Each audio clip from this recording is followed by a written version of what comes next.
Hello there, you're listening to Rock Made of Metal on Radio Kelly. My name's Ian Burley, and right now I'm not in the studio. Right now I am in the garage interviewing a band that I heard on the Reckless Love tour, actually, when they were supporting. I thought they were fantastic live, so I'm really happy we're interviewing them now.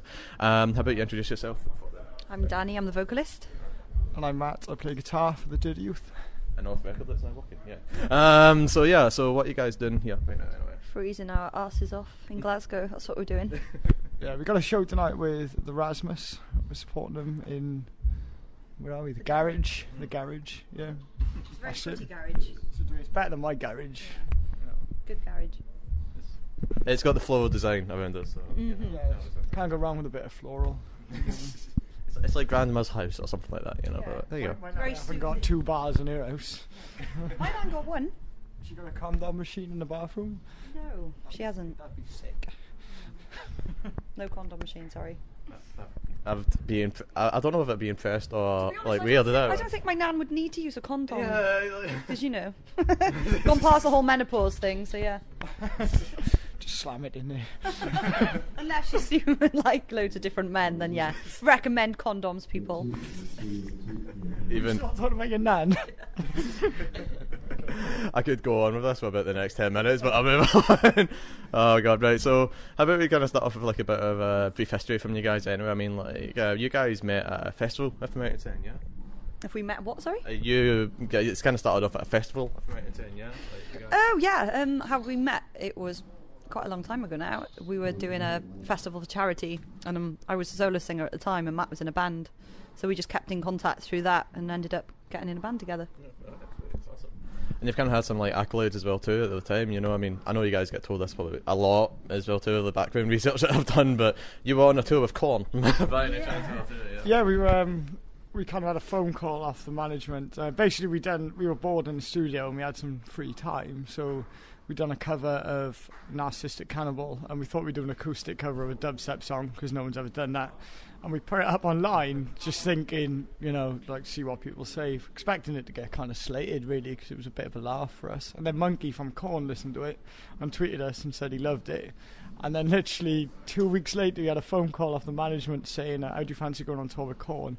And I think Danny spoke to him on the phone and just told him politely where to go and put the phone down. She thought he was joking.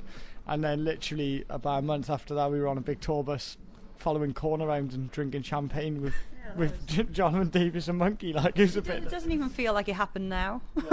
It's kind of like a dream, but yeah. I watched back the tour videos and just give myself a quick pinch and remind myself it happened. That was cool.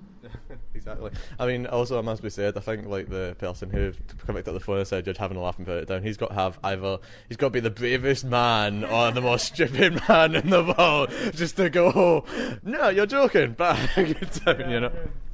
Oh, man. But you kind of mentioned your live stuff there as well too, and you guys have got a live DVD coming out as well too, so how about start with that off then? We just kind of wanted... documentary, isn't it? We just wanted to show people like kind of the insight of being in a band and how hard you've actually got to work to kind of get what you've got to get, and you know that the 40 minutes on stage is the easy part, it's the rest of it that goes with it, which I think is nice for people to kind of see the background of that and see how much goes into it and all the funny things that happen when you're travelling around the world, really. Well, yeah, well, I mean, how about... what pinpoint then did you want to kind of highlight in that kind of tour experience then? I mean, like, if you want to take this tour for an example, like, what would you say? I mean, well, we're on gig 25 now, and we've just literally filmed as much as we can, just everything, every kind of footage. So there's going to be probably some X-rated things in there as well, and it's going to be an 18 release, I think. Use some of it as well. Yeah. But no, it's literally just a compilation of everything that's happened to us over the last month. Okay, cool. So, how about some highlights from that then? Like, tease me with your, highlights of what's to come from Partying that. in Amsterdam, eating cosmic muffins. Yeah, that was an experience and a half. Suspension breaking on the van, and then we found out that the van suspension, actually the shock absorber, was actually just a block of wood. So then we were in Poland under the van making... Yeah, Phil made one out of, the rubber mat in the front of the van that you like put your feet on. You kind of cut that up and made a shock absorber. We've done another, I don't know, we've done like nearly 10,000 miles since then. They're still holding it together. I think total, before we got back to UK, this is the third show in the UK, we've done over 20,000 miles in a month. So that's pretty hefty. How do you guys deal with that? I mean, like, you've got to be mad. I mean, we got a song, freaking out in the back of a van, isn't it? We wrote songs about guinea pigs for yeah. 2 days on a non-stop. garage band on the iPad. I just think we're really aware of how hard it is actually to make it in a band, and like we've got a lot of friends in bands that are kind of being successful, and you know they've all told us you've just got to kind of put your head down and work as hard as you can, because you know there's always another band around the corner that's going to try and work a bit harder, and you've got to kind of do what you can, I suppose, to get on. But I think everyone in a band's pretty crazy anyway to begin with, because how many people would want to live in a van and travel around for free for a month in freezing cold temperatures? You've got to be a bit crazy to start with to actually want to do that. So yeah, no, it's a lot of fun and hard. You sound as though like you guys really want a heater for your van. Actually, it really does. That would be good. I think that'll just make us soft. Yeah. We just use each other. We found out you can fit 2 people in one sleeping bag on this tour. When we're really cold, yeah. Like how big is the sleeping bag? Is it just like a normal? Just a normal person's sleeping bag. Impressive. Like, well done to you guys for being able to do that. I mean, my God.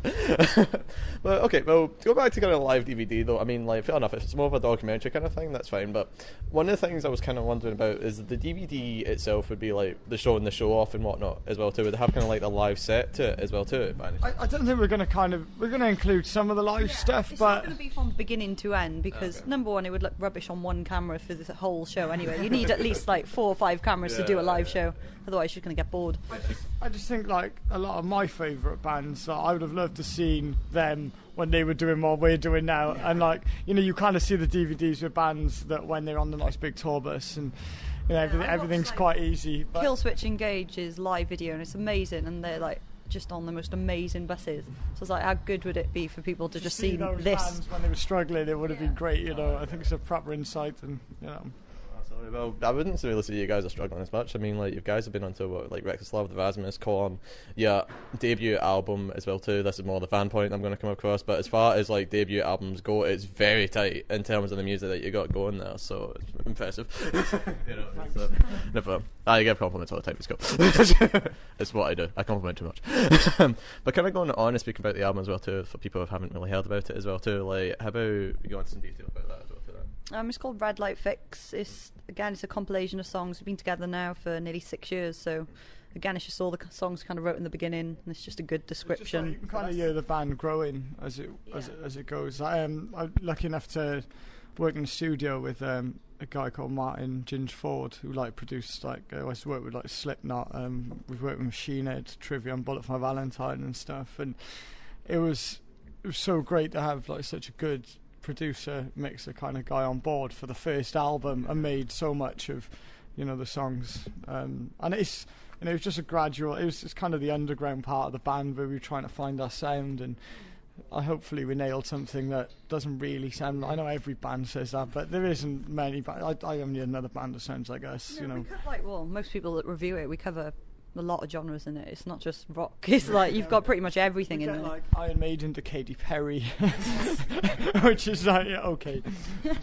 I've never listened once and gone Katy Perry. By the way, I'm not sure, but it's got the pop there. I know what you mean. It's definitely pop. Yeah. We got the choruses. You know, we like big songs and big choruses, and hopefully we can grab people's attention, and you know, they just have a good time at the show, and you know, we're not that angry as people, so we're not going to start shouting about anything. You know, we had hugs when we were younger, so.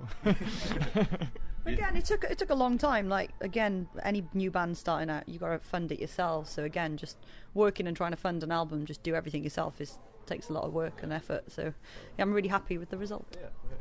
Well, let's talk a bit about the effort that went into kind of creating the album then, I guess. I mean, so in terms of like, how long did it take for the funding to get there anyway? Well, we did it all ourselves, so literally just as and when we needed it, really. Yeah, we just it probably took about 6 months to do the album. Like, we've just finished the second album now, and we've done the whole thing in 2 weeks because we could afford to go into a studio and like kind of hire it, and you know. But it would do 2 or 3 songs, then it'd be like, right, oh shit, I need to get a job again, and then, you know, kind of work for it like that. But we were lucky enough to a friend of mine we were working with knew people at Sterling Sound in New York.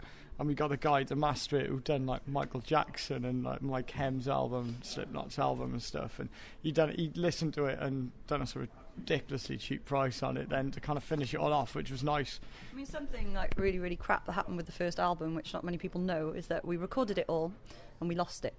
Yeah, we lost the whole Yeah, thing. the hard drive broke. Someone Couldn't recover it. Someone broke a hard drive, which we're not going to name any names, but it was none of us. Like the studio again, and it's just, well, credit to them really. They felt sorry for us and give us a week to lay it all down again.